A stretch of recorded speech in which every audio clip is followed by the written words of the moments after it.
Welcome to our class on Chassidus. We're going to be learning a beautiful Chassidic discourse from the Rebbe. The name of the Chassidic discourse is called Im B'chukoisai Teilechu. The Rebbe said this Chassidic discourse on Shabbos Parshas Bahar and B'chukoisai. That year was the 27th day of the month of Iyer. It was also the Shabbat that blessed the month of Sion in the year Tafshin Memches 36 years ago. So again, the Chassidic discourse is based on the verse where it says in this week's Torah portion, Im b'chukoisai teilechu, if you go in my statutes. The Rebbe said it's explained in Lekutei Torah, which is the classical Chassidic teachings from the Alter Rebbe, in the beginning of the Torah portion, Parshas B'chukoisai, which is called the Chassidic Torah portion. Now, that year there were two parshiot, Bahar and B'chukoisai. This year it's separate. Bahar is separate, B'chukoisai is separate. So in that year, the Rebbe said it's the second Torah portion of the Bahar B'chukoisai, but obviously it's referring to Parshas B'chukoisai. And as well, besides the fact that Alter Rebbe explains in the Lekutei Torah, it's also explained in the different Chassidic discourses of the Chabad Rebbeim afterwards. And they explain, what does B'chukoisai mean? B'chukoisai means, comes from the expression of Chakika, something that's carved in. In other words, that Torah, on the highest level, is in the way where it's carved in. Like it says, Charus ala luchais, the tablets, they were engraved, they were carved in. So that's the highest level, when something is carved in. Then you have where it comes down where it's written, regular writing, which is called Torah Shabaksav, the written law. And then it comes down to a lower level where it's called Torah Sheba'al-Peh, the Torah which is given over orally. What's the difference? When it comes to oisios, letters that are carved in, which are basically carved in and engraved, for example, in the stone.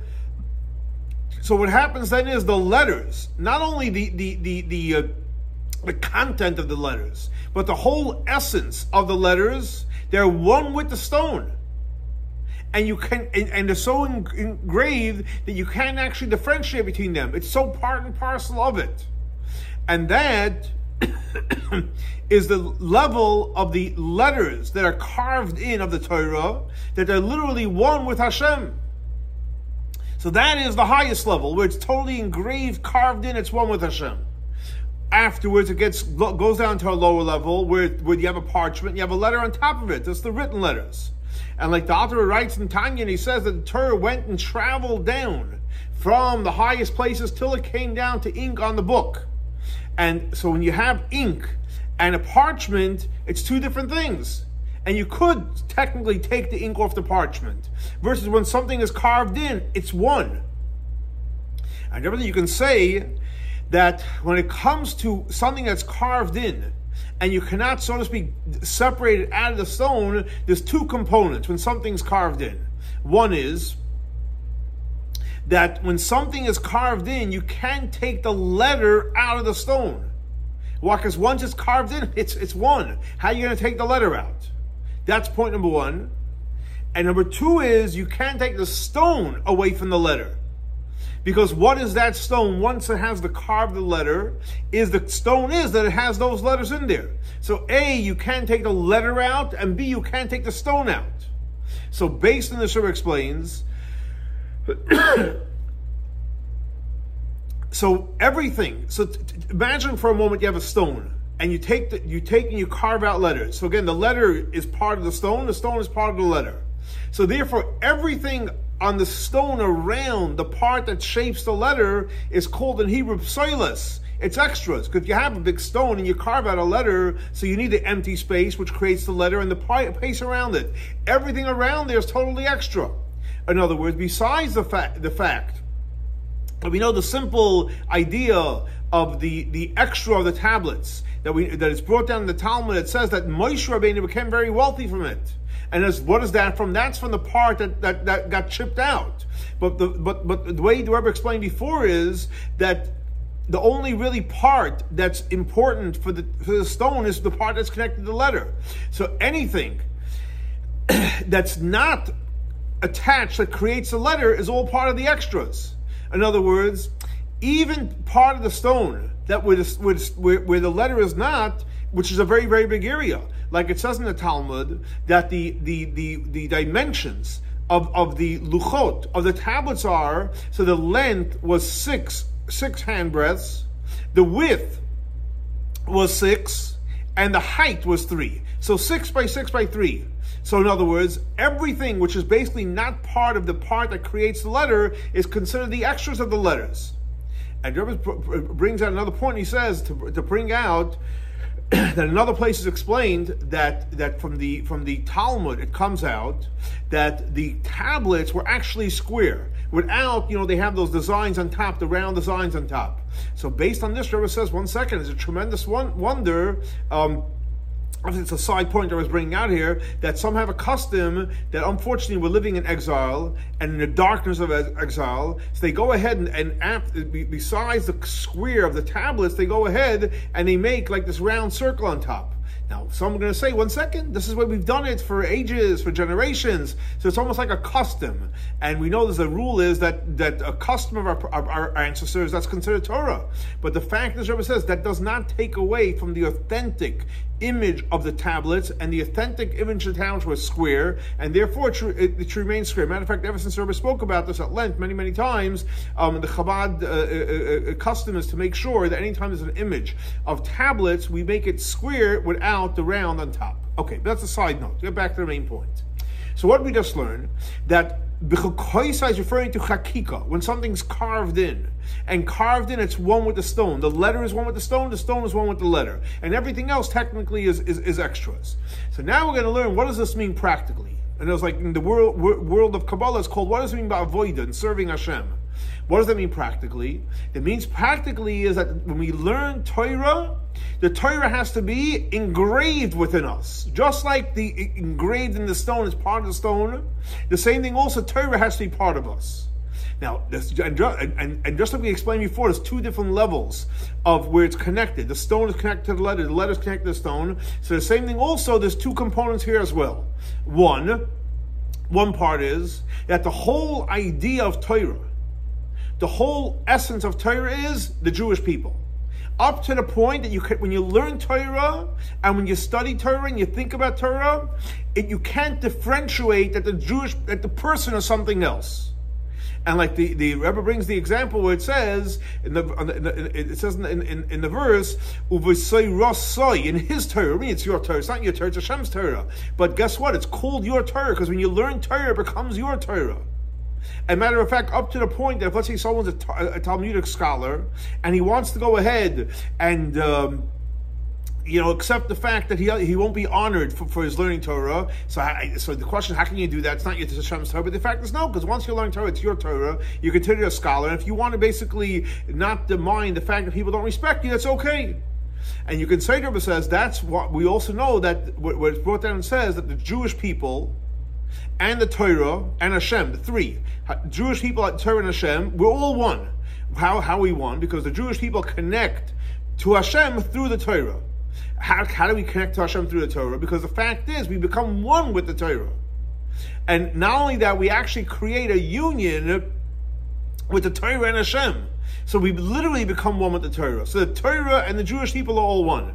And like it's explained elsewhere, to explain the idea, it says that there are three knots that connect one with the other. The Jewish people with the Torah, and the Torah with Hashem. So the question is, how's it three? You really only have two knots. You have the first knot from the Jewish people to the Torah, and the Torah to Hashem, and we're all connected. So what does it mean there are three? But the fact is, what does that mean? Because there's a third one. Because again, it goes from the Jewish people to the Torah to Hashem. But then there's one that connects Hashem to the Torah. And the fact that the Jewish people connect Hashem to the Torah, and like it's explained at length in Chassidus, that King David, he would connect Torah on high with Hashem. So we create a full circle. In other words, so you're going to say, one second, this is said about King David. And we know King David was the king of the Jewish people who's alive and well, or as he's called, the King Messiah, who's going to be the ultimate Redeemer. But the fact is, every single person has a component of King David within us. And just like, for example, when it comes to the spark of Rav Shimon Yochai and the spark of Moshe Rabbeinu, who is the first Redeemer, So obviously every part of these people, whether it's Rishon Yochai, Moshe Rabbeinu, and King David, connects to every single Jewish person. And that's why we are called, the Jewish people are called the Chatan, and the Torah is called the Kala. The Jewish people are called the groom, and the Chatan is the bride, because we're connected. So the first point I was bringing out is that the Torah and the Jewish people are inseparable. Every part of Torah is connected to the Jewish people. That's from one perspective. And from the second perspective is that every single part of the Jewish person is Torah. A Jew is Torah. And like the Rebbe brings the powerful analogy that's given, and from Rabbi Akiva, what did Rabbi Akiva say? That the Jewish people and Torah is just like fish in the water. In other words, fish, you take it out of water, it dies. The same thing also, the Jewish people without Torah, we're dead. We need to have the Torah. So before he explained that Torah is what? The Jewish people are part of Torah. Now he's saying the Jewish people without Torah is not the Jewish people, because we would die without it. So we're totally connected to Torah. Not only that, based on what's brought down in the Medrash, it's brought down in the Chassidic discourse of the Rebbe Rashab, the opinion of Rabbi Gamliel, it says that when you have someone, let's say, is going to immerse in the sea, and what happens is you have to be totally connected to the water. But what happens if you're touching a fish? Guess what? A fish is not considered a separation between your body and the water. Why? Because the whole existence of a fish is water. And therefore, if you're in the water and a fish is touching you, it's not considered a separation. You're still connected to the water. And that same analogy applies to the Jewish people in Torah. We're totally one with the Torah. What does that mean practically? That means very simple, that when you learn Torah, you have to learn in a way of chika, where it's totally one with you.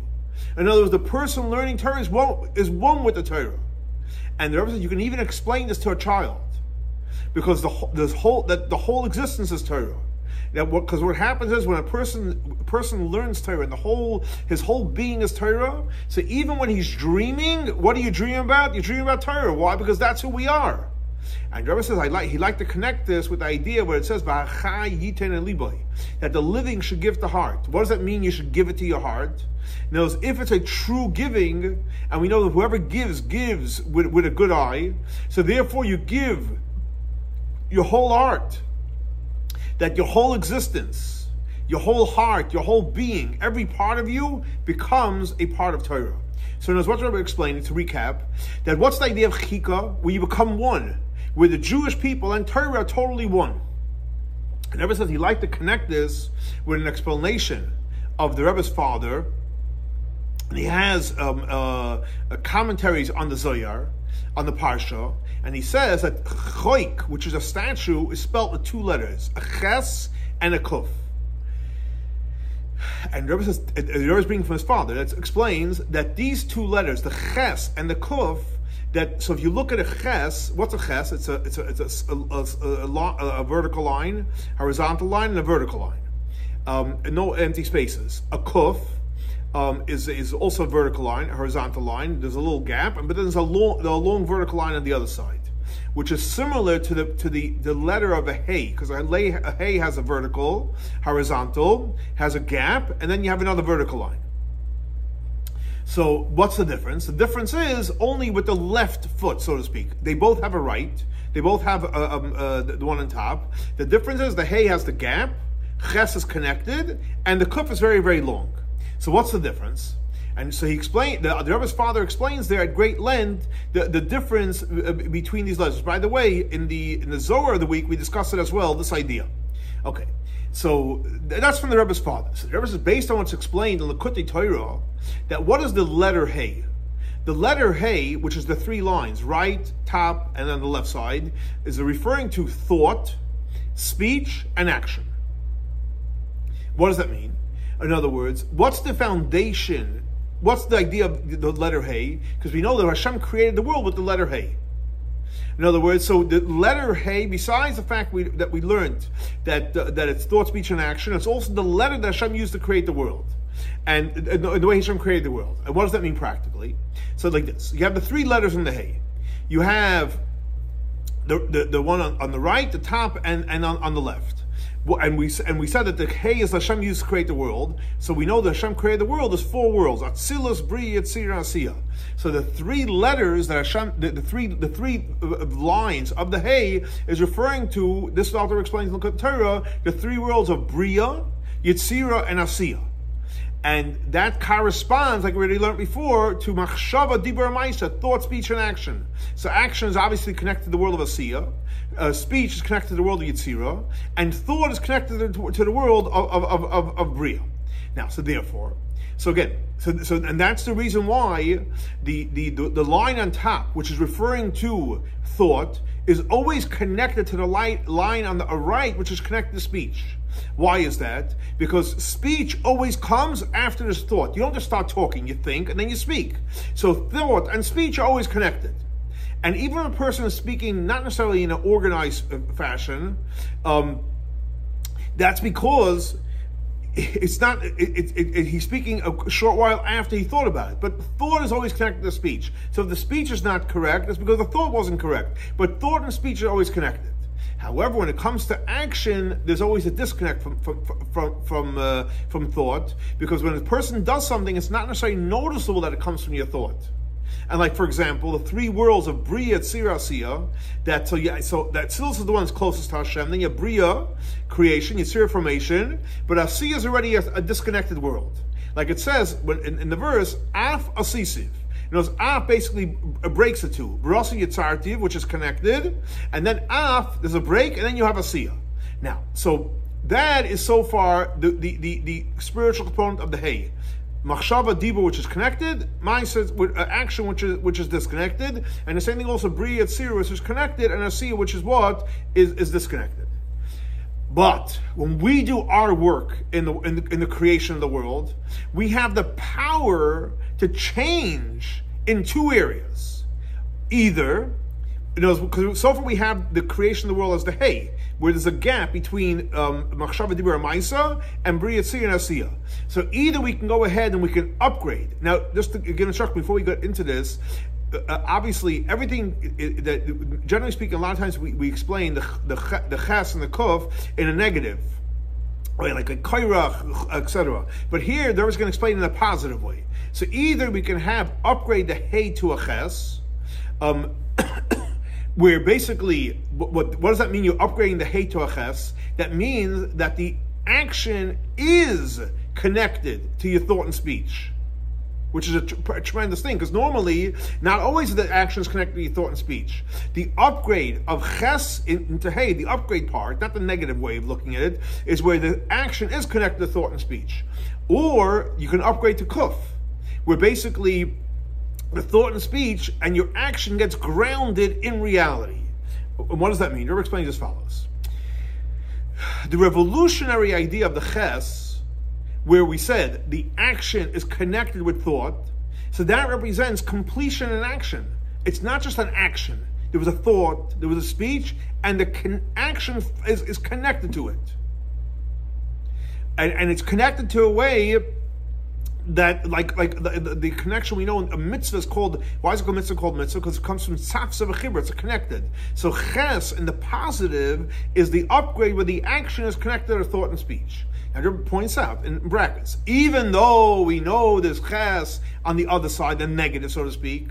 In other words, where basically it's connected to the thought and speech, and because of that, unfortunately, you can have the action too quick, and it can go into, it's called in Kabbalistic terms, unika to chitzonium, it can go out and become negative. But over here, we're talking about, again, the ches in chayik in a positive way. So you have obviously the ches in the negative, which we're not talking about that here. We're talking about the upgrade of ches, where again, the action is connected to the thought. What's the revolutionary idea, the upgrade, so to speak, of the kuf? So that's literally where it comes down what you're trying to do in reality. And it literally can come into negative place and transform it. Just like it's explained when reference to the letter lamed. So we know the lamed has a thing on top, which means it goes above the line, which basically it's like building like a castle in the air, which is above the level of ishtalshlit. So that just like you have the lamed on the upgrade side, you have the kuf, so to speak, on the downside, but also in a positive way. Now obviously, because you're going to say, what do you mean? Kuf, we know that kuf is a negative, but there is no, you can say there's no such thing as a kuf in kedusha. because here the Rebbe explained isn't holiness. And on the contrary, the Rebbe says the main letter Kuf isn't holiness. Because the Rebbe says, even we know that, for example, so the Pari said that I made an oil and it's mine. But that's only Pari. But most people say, no, God is God, but there's a higher God. In other words, but the point is that Kuf does exist in holiness. So what does that mean? What is the holy part? It's referring to bringing down into below reality, which means bringing down a great light into a place where it normally doesn't come, into a dark place. So that's the ches and the kuf in the positive side. Now it gives an example, like we find in reference to the letter nun. You have the regular nun, and then you have the final nun where it actually goes down. Like in the word in the Torah where it says avoy with Hashem tidbaku, you should connect to Hashem. Because sometimes it says tidbaku without the final nun, it means without going down low. But over here, in this verse, where it speaks about connecting to Hashem, because after it mentions 6 different powerful ways to connect to Hashem, so then it comes to tell us that we have the 5th level to bring it down, and 5 to the power, which is 5 times 10, which is 50, to bring it down into materialistic world. It is below where we can normally go to, like the expression in Kabbalah, lamata adin tachlis, to the lowest places, up to the point that you can literally take something which is negative and transform it into the positive. Okay, so what Rebbe explained so far, that you have the idea of chayik, where it becomes one. And he explained the 2 letters of ches and kuf at the upgrade part, where the action is connected to thought and speech, and the kuf is where basically you bring the energy into the lowest places. Now, the Rebbe says we know that there's a standard way of operating, which is called tamidim kesidron. There's a proper flow, the way things flow. Just like what's called Tamid and Gesidron, when you go things in order. For example, Aleph Beis. The Aleph is first and the Beis is second. That's called going in a proper order. So therefore, if you take the 3 letters we're talking about, the Hey, which is used to create the world, and then the Ches, and then the Kuf. So if you go in the proper order, Hey comes first, like we explained first. Hey was thought, speech, and action. Then you have the Ches, where it connects the action to the thought. And then you have Kuf, the way it comes down into this world. So that was the proper flow, the way the world is created with the Hey, and then you have the avoid of the Ches through doing our work of connecting the action to the thought, and then you have the Kuf, which basically brings it down into this world, which is referring to the level of tshuva. That's the regular approach. Hey, the world, Ches connecting the action to the thought, and Kuf bringing it into the world. Idea of returning to Hashem. But there's also a way called not going based on the regular path. What is that path called? That's the path of Baal Tshuva. He jumps hoops. He does things differently. So you have the spiritual work in the opposite way as also. Because normally we start with the Hey to the Ches to the Kuf. But the Baal Tshuva can start from the back. He can start with the Kuf. How do you start with the kuf if you're supposed to go in order? Because we also know that there's a way to read the Aleph Beis backwards, like it's called Tashrak, Taf Shin Reish Kuf. You start from the last letter and you go up to the highest letter. And like we find in the prayers on Shabbat, the Musaf of Shabbat, so it says Tikanta, Shabbos, Ritisa, Kamneseh. So you see it lists the alphabets backwards. So he starts with the kuf, which is the tshuva, and then he goes to the ches, and then he obviously has to do the work of the hey, which is basically doing things properly. You don't just go always, jumping hoops. You start from the back, but then eventually you start doing things right. Then the Rebbe says there's also another way of serving Hashem. They actually start with the ches, the middle letter, and that's like the word chukah, where it's ches, kuf, and then hey. And with these 3 letters, and obviously the different ways to start it, whether it's starting with the Hey and then to the Ches to the Kuf the way it's normally, or you're starting with the Kuf and the Ches and Hey, or Ches, Kuf, Hey, all these different ways, that is our spiritual work in this world. Within here lies our spiritual work.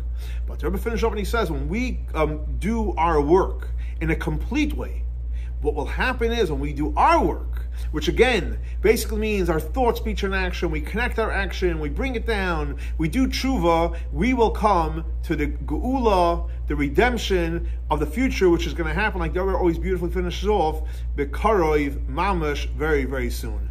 So here we have another beautiful Chassidic discourse in בחוקותי תלכו about connecting to Hashem, being one with Hashem, and like the Rebbe finishes off and he says, when we become one with Hashem, we'll ultimately merit to the ultimate revelation.